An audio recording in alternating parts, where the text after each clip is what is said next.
Hola chicos, el Hawker Hurricane fue el primer caza monoplano de ala baja de la Royal Air Force y no hubiera existido de no ser por la obstinación de Sidney Camp, que fue un notable ingeniero aeronáutico de origen británico. Dirigió el departamento de diseño de la Hawker Aircraft Company.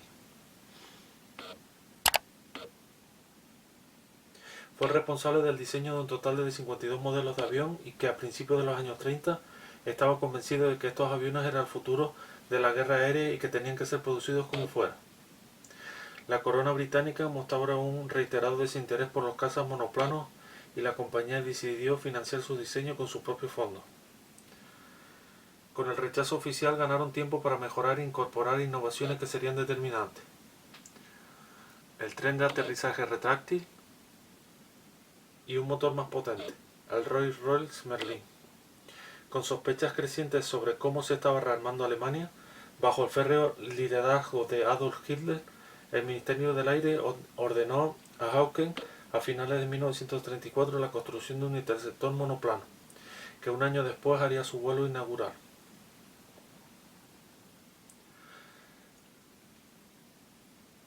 La fabricación y el mantenimiento de los Hurricane no era tan compleja, lo que ayudó a que al principio de la Segunda Guerra Mundial 18 escuadrones de cazas de la RAF estuvieran equipados con el nuevo modelo.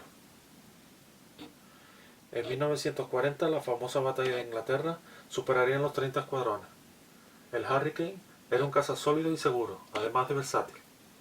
Sirvió para misiones de interceptación y escolta de bombarderos, como cazabombardero ligero, como caza embarcado y hasta ser lanzado por catapultas como escolta naval. Antes del Spitfire, el Hurricane, del que se construyeron 14.583 unidades, tuvo acción en todos los teatros de las operaciones en los que participó Gran Bretaña. Los primeros meses desde la declaración de guerra de Gran Bretaña y Francia a Alemania, en septiembre de 1939, fueron de poca actividad para la Royal Air Force en general y para los Hurricane en particular. En octubre tuvieron un poco de acción en Francia, cuando un piloto de la 10ª Escuadrón de Caza se topó con un Dornier Do-17P alemán, en misión de reconocimiento. El Hurricane atacó y derribó al bombardero y así fue como el piloto P.W. Moore se convirtió en el primero de la RAF en derribar un avión enemigo en Europa. En mayo de 1940 empezó la gran prueba de fuego de estos cazas, en la batalla de Francia, que acabó con 200 aviones derribados y la mayoría de los escuadrones con naves y pilotos abatidos.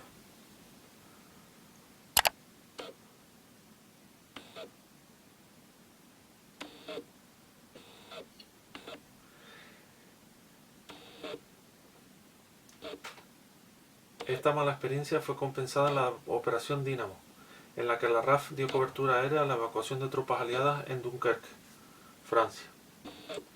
Se acreditaron 108 victorias y 27 pilotos alcanzaron la acreditación del As del Aire al derribar cada uno más de 5 aeronaves enemigas. La batalla de Inglaterra fue la consagración de estos cazas en el teatro de operaciones europeas.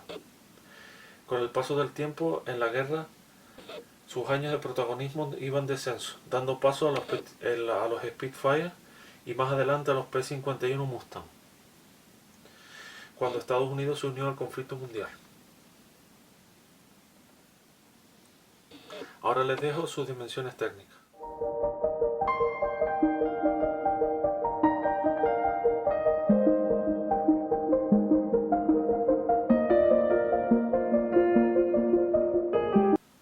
Las hélices eran de 3 palas y estaban fabricadas en un primer prototipo de madera. Tenían un espejo retrovisor que era óptimo para visualizar al enemigo en persecuciones de combate. En el fuselaje tenía la estructura de carenado de madera ligera para soportar el revestimiento de tela. En su capacidad de fuego tenía 12 ametralladoras que estaban coordinadas de tal manera que el fuego de todas convergía en un solo punto a 230 metros, y una sola ráfaga era suficiente para derribar un avión enemigo.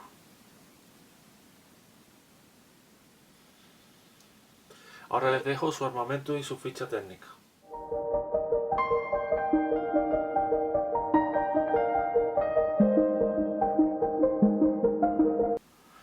Así que bueno, espero que les haya gustado este modelo de avión de la Segunda Guerra Mundial y su pequeña historia.